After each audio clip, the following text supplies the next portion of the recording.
alinmang iglesyang nagpapabayad sa aral, hindi sa Diyos. Ano ba ang doktrina ng iglesyang nasa Biblia? Pakinggan nyo.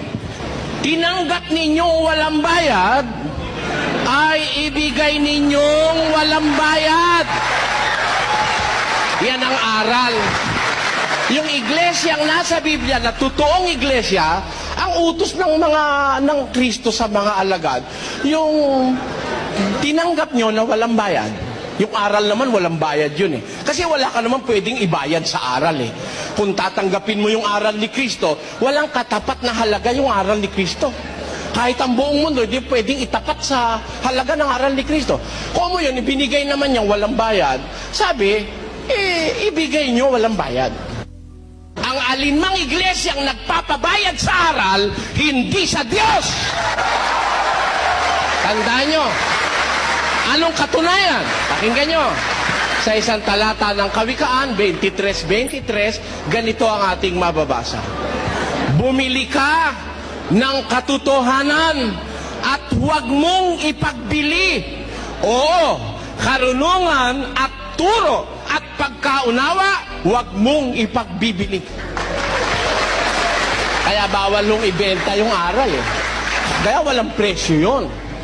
Pagka nakakita kayo ng aral, bawa, binyag, may presyo. Delikado yun. Bayad yun eh. Halimbawa, kasal, may presyo. Aral ba yung kasal? Aral, institusyon, Diyos ang nagtayo. Ang Diyos ang nagtayo ng institusyon ng pag-aasawa, yung matrimonya, walang bayad yun. Pag may naningil sa inyo, hindi tama yun. Alam nyo ano mangyayari pag mayroong ganon? Pakinggan nyo sabi ni San Pablo sa 2 Korinto 2:17. Sapagkat hindi kami gaya ng karamihan na kinakalakal ang salita ng Diyos. Ang sabi po ng Biblia, sabi ng mga apostol, marami na lumitaw sa mundo, ginawang negosyong salita ng Diyos, kinakalakal ang salita ng Diyos. Ano naman ang nagiging resulta sa kanilang pangangalakal? Pakinggan nyo sa Jeremias, ganito naman ang ating mababasa. Kung papaano ang kulungan ay napupuno ng mga ibon, gayon din ang kanilang bahay ay puno ng karayaan. Kaya't sila'y naging dakila at nagsisiyaman. Kita nyo? Marami o sa relihiyon. Maraming relihiyon lumitaw ngayon, payamanan. Yung iglesia ho sa Biblia, walang bayad ang aral nun. Kaya hindi kaya yaman eh. Paano kaya yaman eh, walang bayad? Ang aral. Bawal ipagbili. Bawal humigit sa nakasulat. Hindi ka naman pwedeng humingi ng abuloy na wala sa nakasulat. Wala naman sa nakasulat na mangulekta ka sa palengke. Ha? Na namimili yung tao tatapatan mo ng love opening. Wala naman yun. Ha? Wala naman sa Ebanghelyong iniutos si Kristo na ikapo. Wala naman ditong prayer request. Wala namang abuloy ng Webis dito sa Ebanghelyo. Meron ba nun? Wala nun. Kaya yung iba, kinukuha yun, yung mayaman tuloy. At sa pagyaman nila, yun ang patutuo na hindi sila tunay na sa Diyos. Kasi kung ikaw ay mag-i-instill, hahawa ka doon sa nasa Biblia, hindi ka yayaman. Isa sa palatandaan ng tunay na relihiyong sa Diyos, hindi nagpapayaman, hindi ginagamit ang salita ng Diyos para kumita, at hindi ipinagbibili higit sa lahat ang salita ng Diyos na katotohanan.